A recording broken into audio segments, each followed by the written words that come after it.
consistency, where at least the dots are kind of all somewhere, get you somewhere going in a consistent way. So here's what mine looks like, and you will see, I went by the scale that I gave you, and you can see that I'm scattered. There is really no statistical relationship. It's very weak. So in other words, like we were saying, you can't necessarily count on if I pay a lot of money for a shoe, if it's going to work. Great example. My watch died on me today. It's going like 15 minutes slow, which drives me crazy because I thought I had 15 minutes extra this morning. And then I reset it, and then second period it did the same thing to me. My watch is not working. Guess where I purchased my watch? At Macy's. Oh my God. I purchased my watch at Macy's. And yet, here we go, I've had it for maybe 8 months. Okay, now the battery may need to be replaced. But if I purchase my watch at Macy's, I'm going to expect it to at least last a year, right? I paid quite a bit of money for the watch. So you see, it doesn't always work that way.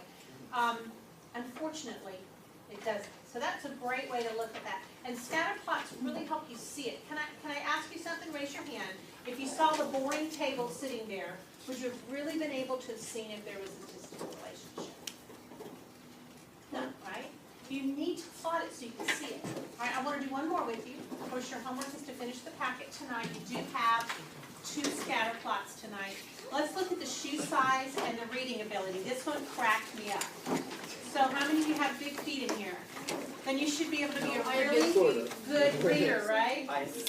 I wear a size 3. Okay, so is there a relationship between the size of your feet and how well you read? No. Let's look at it. Will I read? I promise you.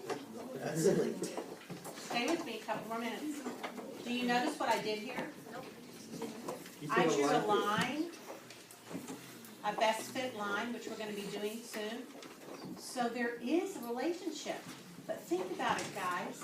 How old are the kids that they're interviewing? Exactly. They could be 2-year-olds, right? And a 2-year-old is going to have a little foot, and guess what? He's not going to read as well as you, Danielle. Right? So does that make sense? So now, if we were interviewing all 8th grade, let's say 8th grade boys, all right, some of you are going to have a smaller shoe than others, and we can't rate your reading according to that, right, Logan? But there's people like Shaq who wear like a size 25. I don't even think they're standard. Do you see? Good thought. Do you see how in scatter plots you don't have a constant rate? Because if we had a constant rate, Shaq would be a genius, right? Exactly. And he's not. It depends on the education. He's a basketball genius. He's a marketing. I want to read one more thing to you guys to kind of close up today. He should be on Shark Tank. Want to read one more thing? And closing up, and then we're going to do an exit ticket. A representative coming to your table will come up and get enough for your table. But I want to read a little ice cream beach story to you, and I want you to tell me if it makes sense. Now, we're talking about whether we have a statistical relationship. We've been talking about that today with the shoe and with the car. But now, we're going to say, does the cost of materials, does high-quality materials make it a high-rated shoe, right? We asked ourselves that today. Does it cause the shoe to be a high rating? Does heavy cars cause, is it the only thing that would cause the car to have low gas mileage? And we said no. The tires could do it, the shade could do it. So here's the story. One famous example is the number of people who must be rescued by lifeguards at the beach and the number of ice cream sales. What? Do those sound like they go together? Yes. The number of people rescued on a beach and how much ice cream is sold at the ice cream little spot. Yes, they do go Well, together if because there's they more both have to do people, with people. then there's more people to buy ice cream. Okay, let's keep reading. Here's another factor for you. Ready? Both of these variables have higher values when the temperature is high. and lower values when the temperature is low. Now, why does that make sense? Talk to me, Garrett. Because people get crazy when it's hot.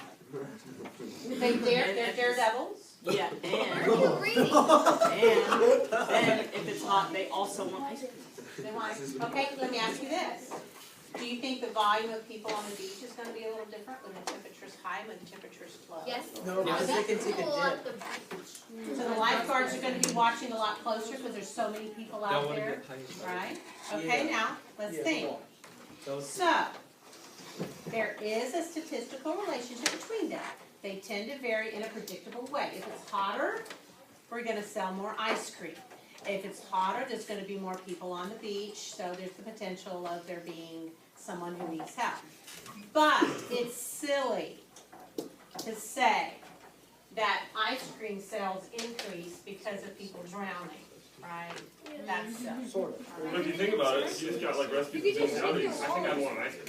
Ice cream Yeah, what if they want to figure something out? No. Yeah. I'm like, I'm just thinking all over They eat the something place. and they don't wait Yeah. 20 minutes, so they No, get we cramps. have and it they all drink. day. All right. Tell me straight over. Okay, we've got I live about, in 2 seconds. let's see what our time's left. I'm still chewing when I jump in the water, bro. What'd you say? You chew? Yeah, we're good. Okay, you've got about 5 minutes left. Someone from your table, come up and get enough exit tickets for your table, and everyone work on your exit ticket, and that'll be the last thing we'll do today. Where's the exit? They're right up here on this Okay. table.